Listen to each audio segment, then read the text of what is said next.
We're going to call the Wednesday, September 1st, 2020 Board of Education meeting back to order. Everyone, please silence your electronic devices, and we will stand for the Pledge of Allegiance. I pledge allegiance to the flag of the United States of America and to the republic for which it stands, one nation, under God, indivisible, liberty and justice for all. We have quite a few additions and deletions to the agenda since Friday mailing. Yes, we do. And I'm not going to name them all. So we have we have 4 business considerations, we have 18 personnel considerations, and we have 2 informational items that everybody can reference my minutes. Okay. Can I get a motion for the additions? Mr. Hislop, a second. Mr. McFerrin, all in favor? Aye. I need a motion to accept the minutes of the August 25th, 2021 BOE meeting. Mr. McFerrin, Mr. Hislop, all in favor? Aye. Motion passes. And we will start with a construction update. So I guess we'll turn that over to Mr. Schramm. Good evening. So just to give you a quick update as to where we are, I'll start with the elementary schools. A.W. Becker, we've moved the nurse into her office. All the furniture is in there, all of her belongings and associated supplies. We're starting out the year with her old furniture. New furniture is on order for her, and it's just a lead time issue at this point. We've moved Debbie into her office, and she's in there and working as of today, and we anticipate moving the rest of the main office into their space tomorrow. We've got some additional work going on there. The shutter door on the transaction window that was installed yesterday. The door frames have all been installed. The glass has been installed. The vestibule storefront that creates the entry lobbyway has been installed, as well as those doors. So now they're really kind of on to some touch-up drywall work, some painting, tile patching, and that sort of thing. I anticipate that they're going to do the main entry doors later in the week. We're still waiting on our interior partition doors there, hallway doors, but things are moving along well. Peter B. Gallo worked there over the weekend. They installed the casework, the door frames, and got the main office in pretty good shape. The vestibule storefront was installed today, so that created that waiting area there as well. They've actually got the main doors on site now, the main entry doors for Peter B. They had the old doors removed, and they actually plan on installing the new ones tomorrow. The flooring contractor was on site tonight doing the vinyl base, and then right behind him there was a custodian that was going to seal and wax those floors. So we'll start moving the offices into those spaces tomorrow. We've run into a snag with our showers for the nurse's office. The prefabricated showers are significantly delayed, and the price doubled on those. So we did ask Gallo to provide us with a price for a tiled shower. It would substantially speed up closing out that portion of the project, and it'll also hopefully be less costly as well. The middle school, we're waiting on countertops at this point, range hoods, and the appliances were delivered. Most of the appliances were delivered today. We're still waiting on microwaves and dishwashers, but the ovens and the refrigerators, or I'm sorry, the ovens and the washer dryers are here. High school, they've run into an issue with the hollow metal door frame due to the block size, so they're working on that. There's a frame that goes between the career cafe and the kitchen that they're working out right now, but the exterior door is on finally. The countertops are placed but not fully installed, and we're waiting on plumbing there as well. Also the range hoods. So we'll definitely be in that space for the start of school. If we don't get the range hoods, obviously we're not going to be able to cook in there, but we'll at least be able to occupy that space and start to teach classes out of there. And same with the middle school. If we don't have the range hoods, we're not going to be able to cook until we do. They're going to be starting up the train RTU tomorrow, the one from phase 2 that we reused, so that'll be good. All of our wooden doors have shipped. Hopefully they'll be here by the end of the week. And still waiting for an update on the rest of the appliances. We have our safety inspection scheduled for September 7th. All the fire alarm work has been done and tested, so we're ready to go with that. Really, the only snag might be is if we don't get one of those doors. We're required by code to have all of our hallway doors installed to meet that safety inspection. So, any questions on any of that? I don't anticipate any issues with, with any of that stuff. We'll definitely be able to, open school and move forward. Like I said, we may not be able to cook on the first day. We're going to have some growing pains with workflow in the main offices, and we'll address those. But obviously, we have lead time issues on furniture still. But things are moving forward.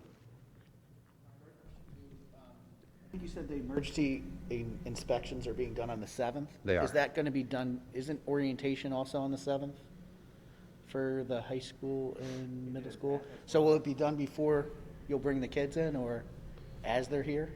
They were here between 10 and 12. It'll be done as they're here. Okay. Yep. I'll just touch on the Peterby roofing project too while I'm here. So work kicked off on that on Tuesday. They stripped about a quarter of the roof and have started to work on that. Obviously all watertight before we got all this rain. And they'll continue to work on it as the weather allows. I would anticipate they'll be here for the rest of the week, which is unfortunately due to rain delays is going to put us into next week for some of that work. But I'm still hopeful that we'll have it all wrapped up, at least the majority of the work wrapped up before the kids start. You'll notice there's a dumpster out there right now by what we use as one of our entrances. That should be out of here before the kids come back, I hope, unless we hit any substantial weather delays. And just want to make sure that whatever work they are doing is not disruptive to the academic process. So we'll closely monitor that. Yeah, and so that's moving along well. The other thing I noticed too on the old business section here of the agenda, there was an item about cleaning up the outside building vents. I don't know if you guys probably won't be able to see it tonight as you leave, but if you next time you're traveling through the campus, take a look out here in the front. We did get all these louvers painted on the academic wing, on the front of the high school, and then wrapping around here over to the cafeteria. So Replaced. they're painted. Weren't we replacing them? We talked about replacing them. There's a couple of reasons we didn't do that. Cost being one of them. We've got several proposals, in the $50,000 to $60,000 range to replace them. It was about $4,000 to just, paint the ones that we did paint. And as we look to make mechanical upgrades in the future, those louvers are probably going to change. The louver requirements will be different. So I don't think it would be in our best interest to spend all that money to replace them to then just tear them out. Gotcha.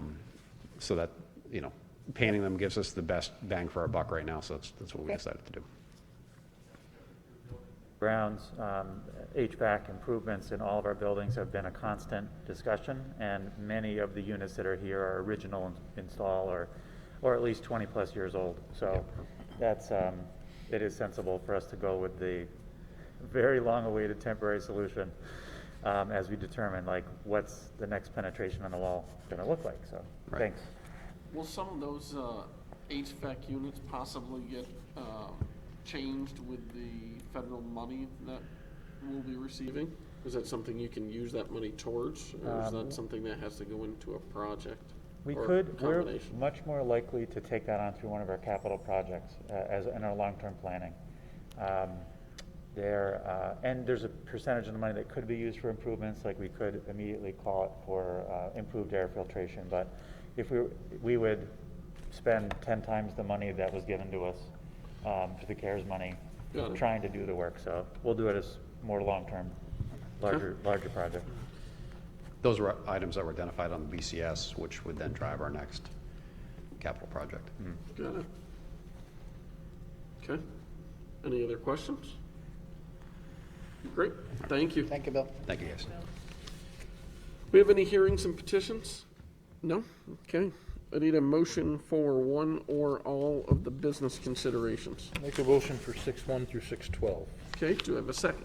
Mr. McFerrin, any discussion? All in favor? Aye. Motion's passed. I need a motion for one or all of the personnel So considerations. motion for all, 7-1 to 7-31. Okay, do I have a second? Mrs. Klein, do we have any discussion? All in favor? Aye. Aye. Motion's passed. I wanted to point out that in the audience tonight is Ms. Augustinoni, who will be our new Director of Student Support Services, and Ms. Kate Tebow, who will be our new Assistant Director, who you've just appointed to those roles. So congratulations. Congratulations.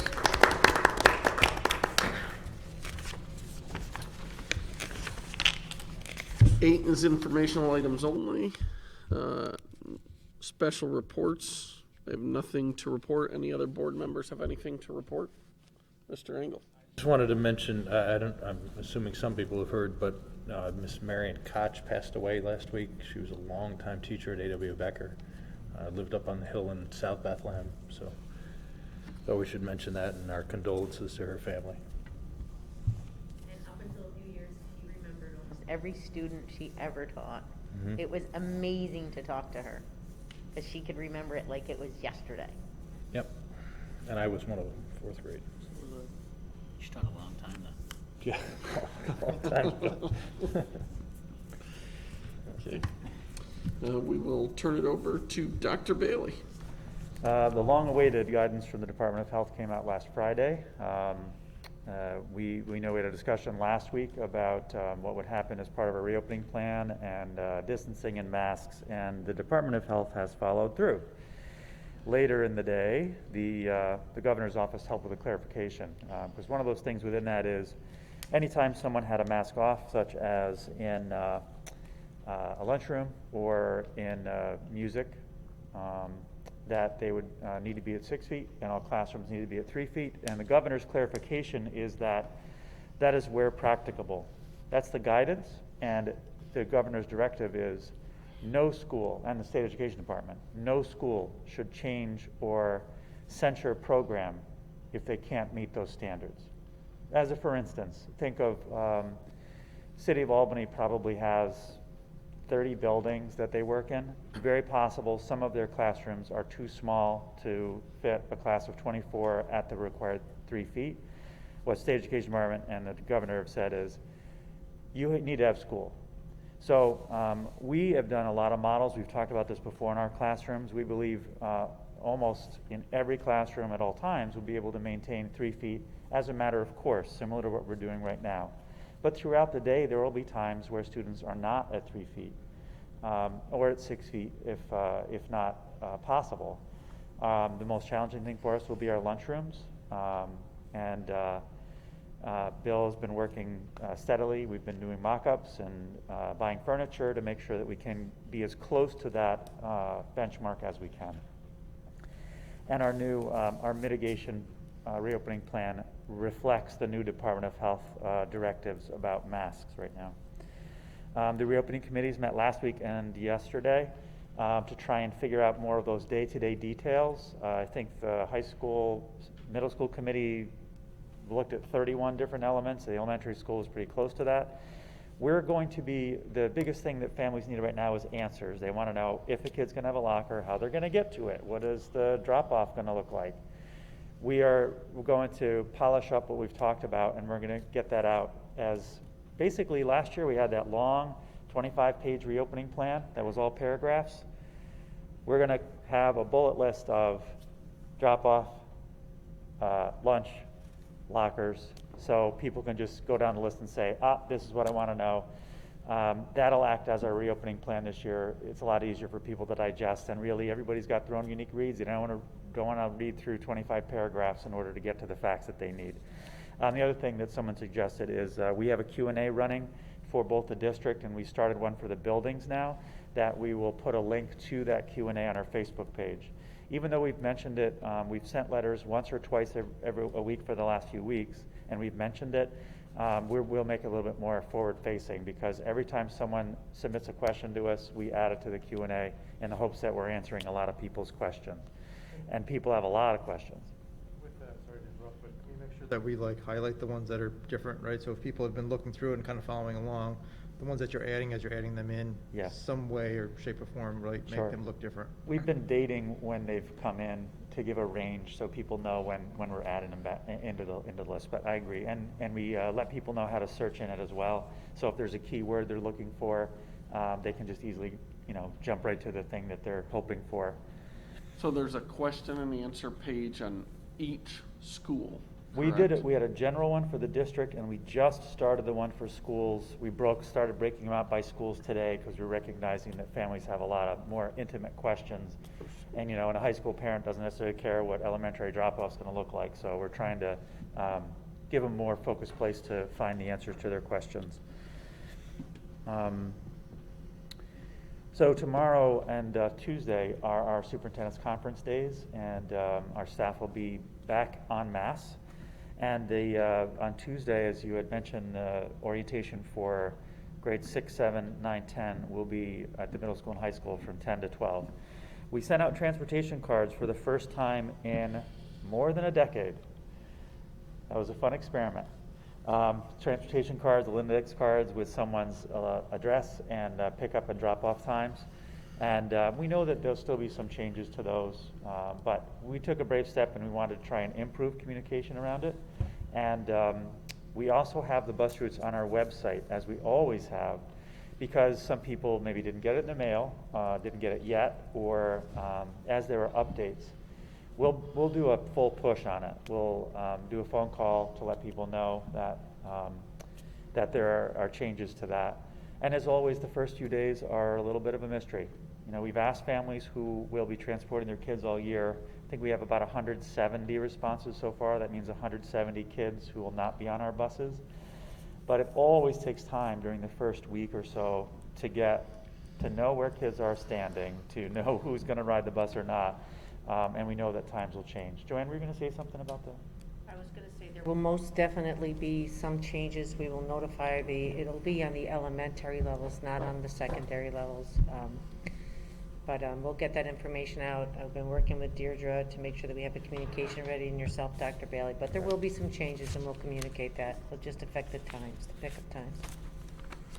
One of the things we talked about last time was catchment area. In other words, where a student is in Peter B. or in Becker and where they end up going to school.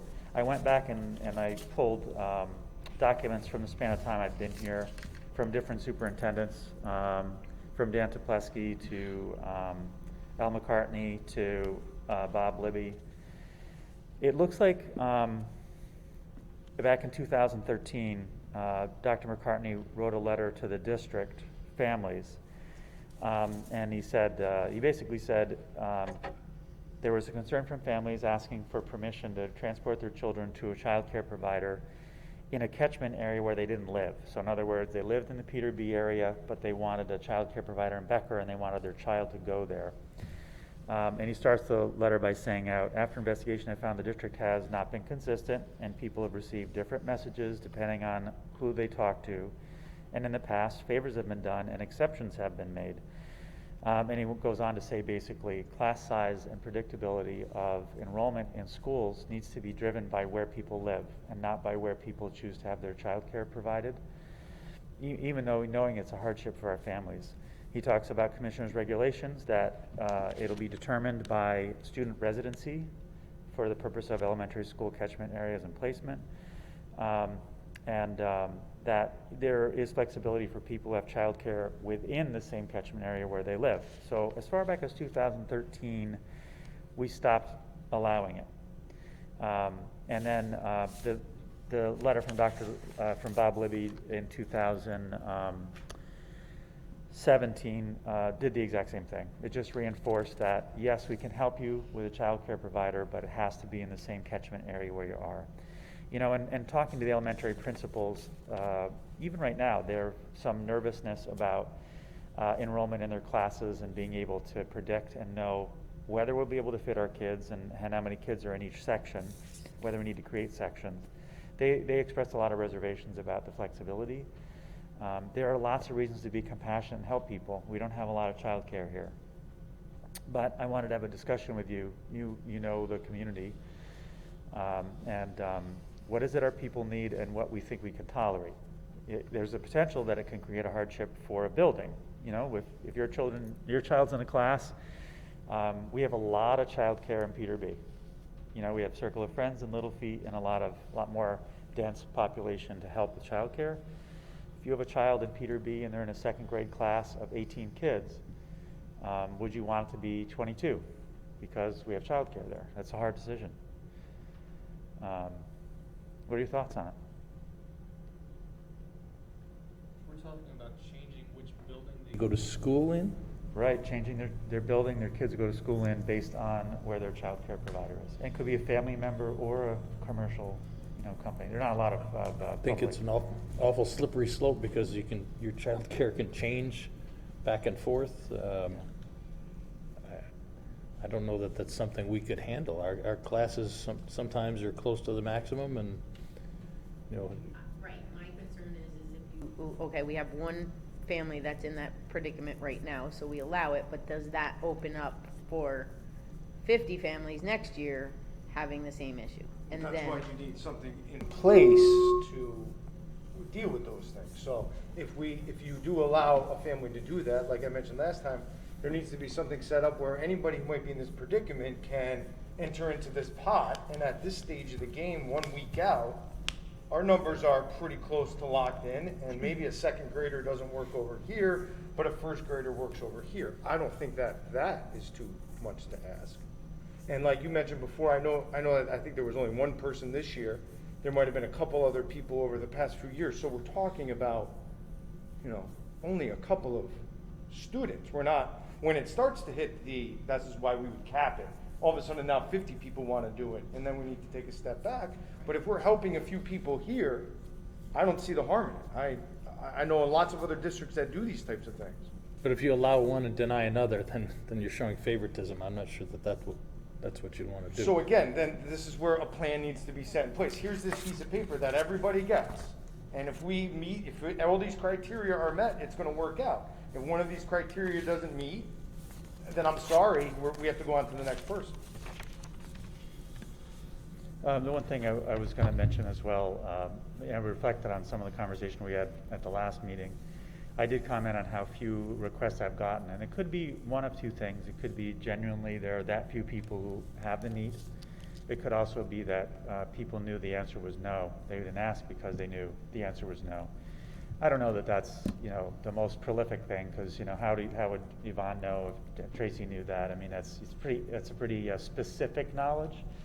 I don't know if that had an influence, and certainly there are some documents. If you look on our website, you might see that as well. But it's not like we're sending out an email to everybody every year saying you can only go to one school. We're in an interesting predicament. We're not a school that has caps on classes. We have small class size. Even in the middle school, which are our largest classes, they are not that big. They're not that big. So if we were hard and fast and we said no more than 25 kids in a second grade class, it'd be easier to, and I'm not proposing we do that, by the way, I'm just saying it'd be easier to set the criteria you described, Pete, where you could say, when we get the cap, there is no more. You can't add any more. But what happens to a mid-year change? I think that's part of the question too, which is, you hit the cap of 25 in September. Yeah. You have 4 kids come in January. Are you sending someone to a different school then? Yeah, and we've not had caps, and like I said, I'm not proposing. No, but right. Yeah, but why you could implement that if you're making this request, the request lasts for the whole school year. Yeah, correct. And that if they change, then they're on the hook But then for also providing goes saying, transportation. if 4 more kids come in, somebody's got to leave the class. right. Does the student that is getting I the, don't you know, So That's if you move 5 kids up and they fill up the Becker classroom, and then 4 kids, second graders, move into Becker, one in November, one in December, where you gonna put them? Right. They live in that area, they go to that school, now you're shipping those people back to Peter B. It just opens up I think a predicament. right, I and mean, again, we're also saying, what if? I don't understand, well, let's try it, and if any of that happens, then we close the door on it. I don't think know, that's we've why we had this closed the door on fight it last before. time. Huh? I think that's why we closed the door on it We've last had time, the fight because it was, before. yeah, it became an issue. We had the fight with one person, or, the issue once with just, based off from where they lived and what somebody told them and what the line was and. Yes, we that could- wasn't, right, That's we a- just that's a talked about completely it. different that story. wasn't a childcare issue, so. Yeah, that's a that- completely different story. I think Right. you're comparing apples and oranges. Somebody not doing their job in that sense, Teddy. I don't think that. But we've had the childcare issue, like we've had this conversation. What's to prevent somebody from saying, well, I want my kid to go to Peter B., so I'm gonna find childcare down there? School choice, yeah.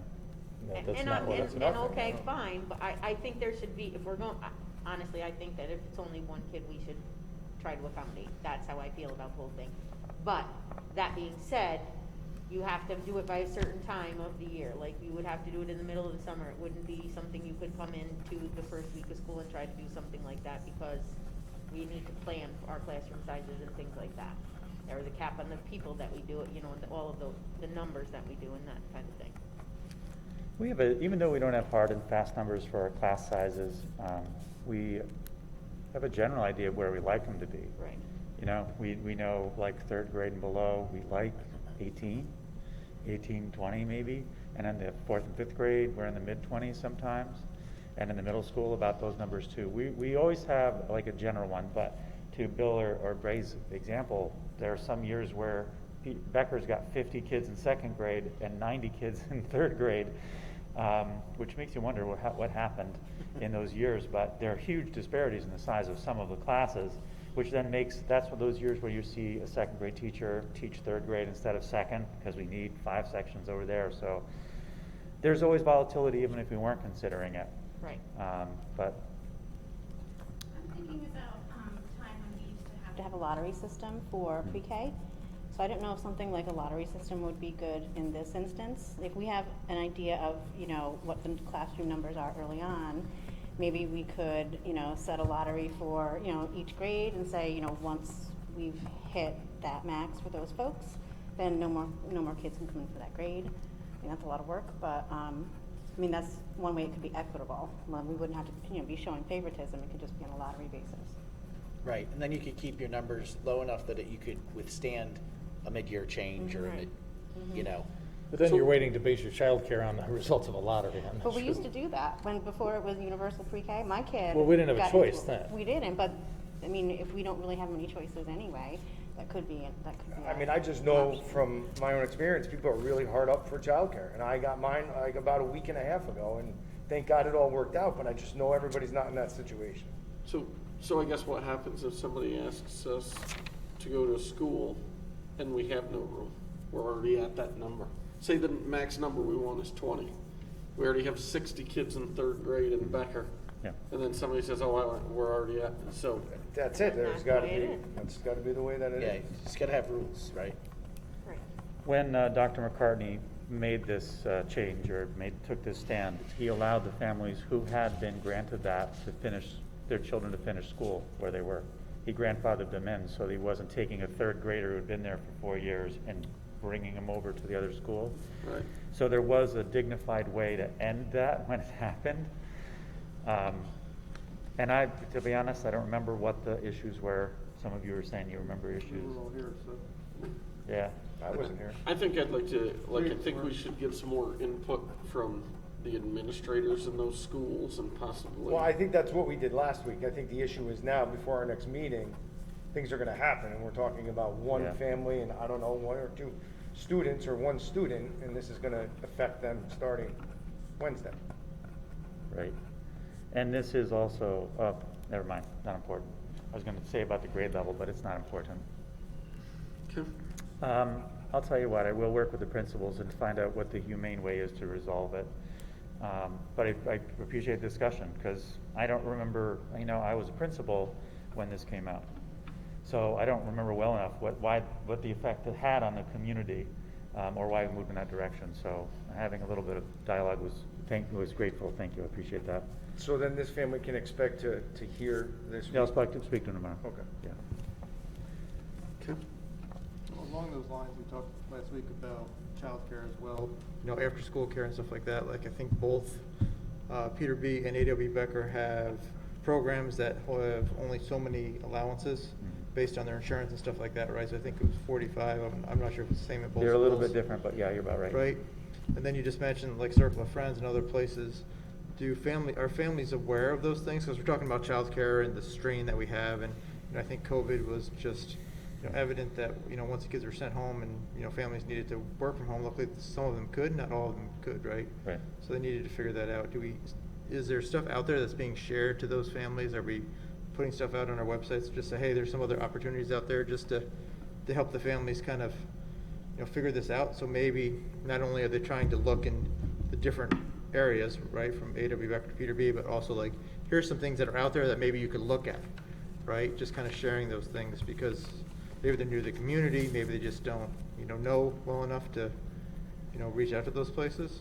It may just help. I don't think you can I do don't, that that's a legally, slippery slope, because they're right? private companies. You're advertising for them, Yeah. almost backing them. Well, some of them are with us, right? So Circle of Friends is doing pre-K and stuff like that, so I don't know. Just the They're one in each partnering. building, all the other ones are, even those are private companies, so Yeah. I'm not sure that we could even, Yeah. Yeah, I don't know. We created Deidre in communications, worked on, we have a printer brochure that we made to give to counselors, so when a family comes in, they can hand it to them, but Deidre's been working on a number of resources around food, clothes, housing, legal services for anybody who is interested, and that's on our website. We'll make sure that access to childcare, our programs, and other community programs may be a part of that, but we'll look into whether, there's only two, Right. there's only two, Right. two, formal business ones, but we'll look into whether we can legally do what we're talking about here. Thank you.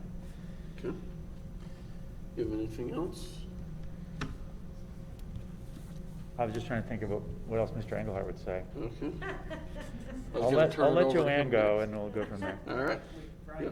you had said that there was a question and answer for each building, right, out on the website, is that where it is? They just started building that one yesterday for each building.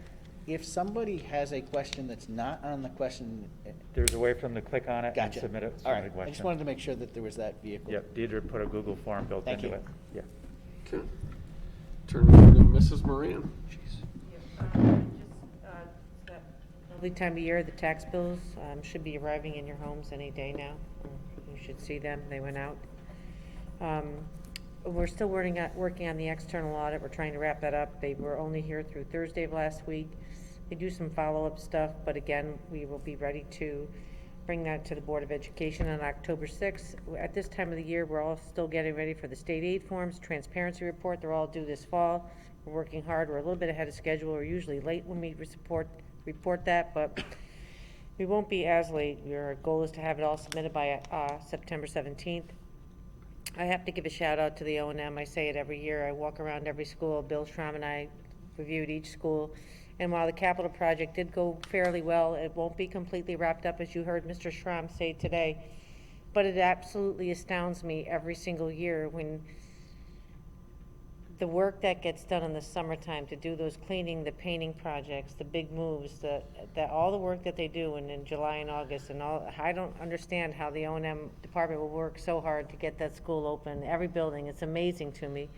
I think the only drawback this year with the capital project will be some of the things that are out of our control. We've ordered furniture and it won't be here on time, but we will use older furniture. I have a big problem putting old stuff back in a new space, but that'll be hopefully quickly remedied by the Christmas time. I would hope by November, so that's what we're shooting for. But I have to give a shout out to all the O&M staff and the work that they do, and anybody that works with them is amazing. Dr. Bailey hit on the transportation issue with the cars. They did go out. It was quite an endeavor. And again, there will be some adjustments, but Deirdre Buckley will help us, our communication person, notifying people that the elementary schools will have a different time frame. And the other thing that this year has been crazy is the number of staff that we've hired and the work that goes into onboarding them. So we're trying to get everybody ready for that first payroll, which for everybody will be September 17th, that are coming back. It's just a lot of work to do. But we're getting there, this few amount of people. So hopefully we'll expand on those people and there won't be so much work for three of us. But that's it. Perfect. Thank you. Does anybody have any new business to go over? I know there's a couple of these old business things. What Yeah. do you have? So there was a casualty of a high school student in Indiana. So his school started down there already, and somebody did not stop for a school bus and drove right through and actually hit the student, and she died. So I just wanted to kind of ask what we have here. Do we have cameras in all of our buses yet? Is it something, I know we were kind of slowly working our way towards that. How far are we along with that? And then what is the utilization of those between, you know, that and law enforcement? Joanne will probably be able to answer, may be able to answer in more detail. Remember in the spring of last year, the Albany County Legislature and New York State made it possible for us to do it. Some of the unanswered questions was partnership with a vendor because it becomes free for the district. The vendor pays for the installation, and what happens is they recoup their costs by getting a portion of all the fines that come from using them. What I don't know is whether they resolved the process by which we are able to apply, but we'll check on it if Joanne doesn't know. I don't know, but we can certainly give an update the next time we meet, and I'll give an update. I know that our cameras on our systems show a lot of that information as far as the outside exterior of the buses, but I really don't know the exact how much of each outside bus, so maybe we could show a picture of that at the next board meeting. If we can do a presentation, I can see what we have. The stop arm cameras are not implemented yet, but I can find out what the process will be for that. I haven't heard of any of our colleagues doing it yet, but that doesn't mean they haven't. Right. You know, there's so many other things that we're talking about right now. Yeah, and we had a bus driver come here a couple of years ago, I think, I'm not sure how long ago, but telling us how many times that she had Yes. counted, Mhm. right, that people had run her stop sign, right? Yep. So, you know, this has been a problem for a long time, and, you know, just kind of hearing it and seeing that today just kind of brought it back up, like, Yep. you know, people just do not pay attention, and unfortunately, you know, this young girl lost her life. Yeah. Okay. Possibly be interesting to see, like, if the sheriff or town has any kind of plans in place for the first week or first couple of weeks of school as far as, Yeah, that's a I know good idea, sometimes too. they'll follow buses or be in specific spots. It's probably something that we could reach out to Sheriff Apple, and he possibly could even Yep. comment on something like that and what they're possibly doing. Good point. Yeah. So, And our new chief, Coeymans PD, is also very responsive to that, so we'll ask Good. both of them. okay.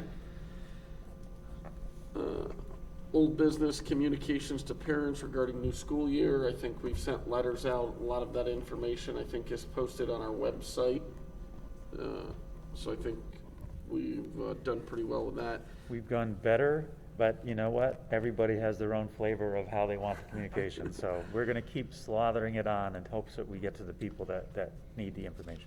One of the other things listed, I think we brought up last week, was guidance department, student placement schedules. Is there a place, I know parents got a lot of placements, probably schedules today, yesterday in the mail of a way for them to contact their guidance counselor. That should all be listed on the website where they should be able to email and call the guidance department if they have questions as far as schedules or their placements, or just call and contact the school. Does anyone know when you got the schedule? I know it has the name of the counselor, but it didn't have the tagline for an email or phone number, did it? I didn't look at that section. No, on the printed schedule that kids got. Now, it lists the entire department. I think it lists all three guidance counselors for Okay. the high school. By and then- last name. And then it tells you who your guidance counselor is, so I think all the information is on the letter that they sent home. I saw that in For the principal. high school. I did see part of that. I would assume it's the same for the middle school. What we can do is, we mess a little bit, that yellow bar that's at the top of our website, we move things intermittently in there that are the hot topics. So that's something that we can certainly move there, counseling, bar, tab, button, whatever, to help people get to that more quickly. And I'm sure if they called the school, the office would point them in True the also. right direction. Yeah. Okay. Does anybody else have anything else or updates on any other old business?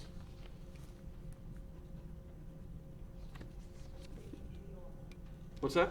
Did you take any off, like the Yeah, cleanup? I crossed out, if you want to take them, I crossed out communications to parents regarding new school year.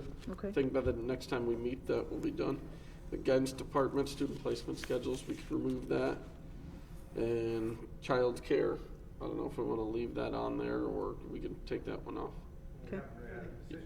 You want to, Still in the process of it. Placement schedules, can we keep that on there, because I think we talked about it tonight. Schedules just went out on Monday.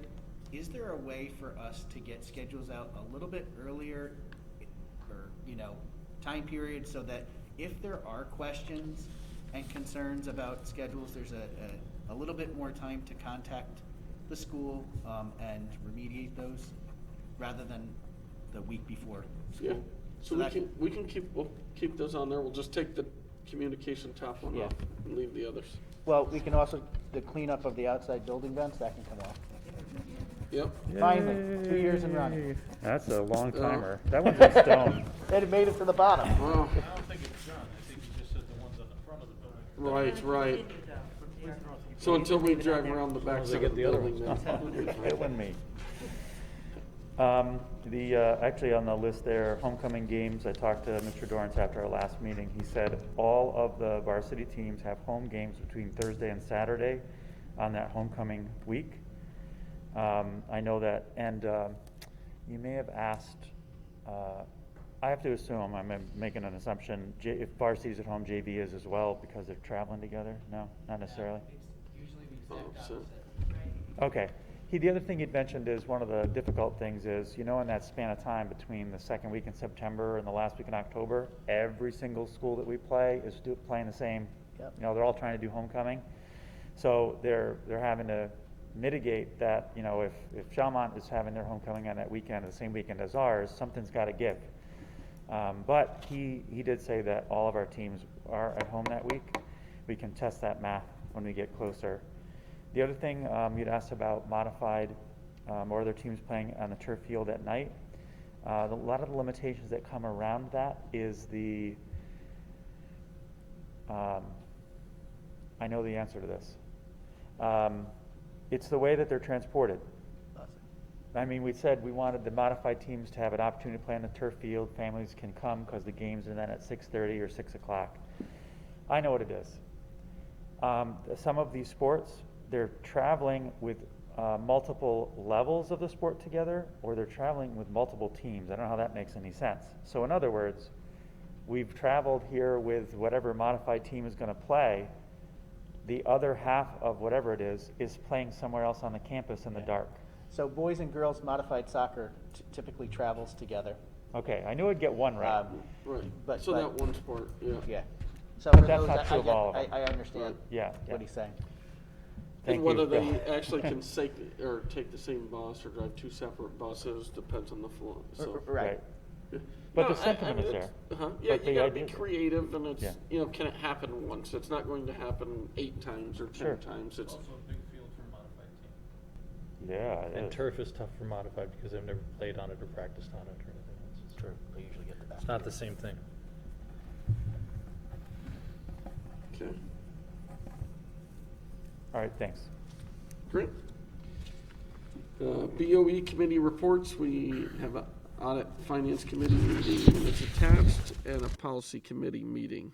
Anybody have anything they want to comment on any of those meetings? No, okay. Policy, first reading, so we have to take no action. We have no hearings and petitions, correct, Sue? Okay. Upcoming activities, September 15th, BOE meeting. What's that? Finance meeting. September 10th, we'll have a finance meeting. September 8th is a big day. That will be the first day of school Big next day. week. Okay. Everybody in school for a full day. It's a big deal. Yep. It's gonna be, I'm tired something already. different. Exciting. We have no need to go into executive session. A motion to adjourn. Mr. McFerrin, Mr. Engel, all in favor?